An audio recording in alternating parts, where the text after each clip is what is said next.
ఇక మీదన హరివర్ధన్ని చిన్నప్పటి నుంచి మిమ్మల్ని నేను అది కావాలి ఇది కావాలని ఎప్పుడు అడగలేదు. మొదటిసారి అడుగుతున్నాను.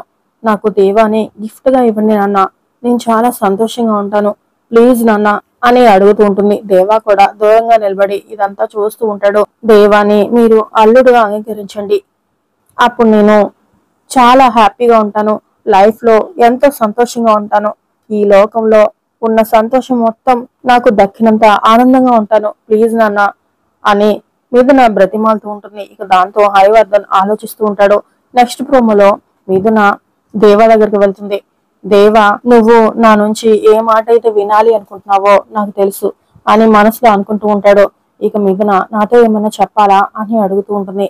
కొన్ని మాటలు ఏకాంతంలో చెప్తే బాగుంటుంది, కొన్ని మాటలు ప్రపంచ వాకిట్లో చెప్తే బాగుంటుంది, నీ బర్త్డే సెలబ్రేషన్స్ రాబోతున్నాయి కదా అప్పుడు చెప్తాను అని అంటూ ఉంటాడు. దాంతో మిథున చాలా సంతోషపడుతూ ఉంటుంది. మరోవైపు ఆదిత్య దేవా ఫోటోని ఒక అతనికి ఇచ్చి అతనితో వీడిని రేపు ఉదయానికల్లా చంపేయాలి, వీడు ఈ లోకంలో లేకుండా పోతేనే నా భార్య నాకు దగ్గర అవుతుంది అని చెప్తూ ఉంటాడు.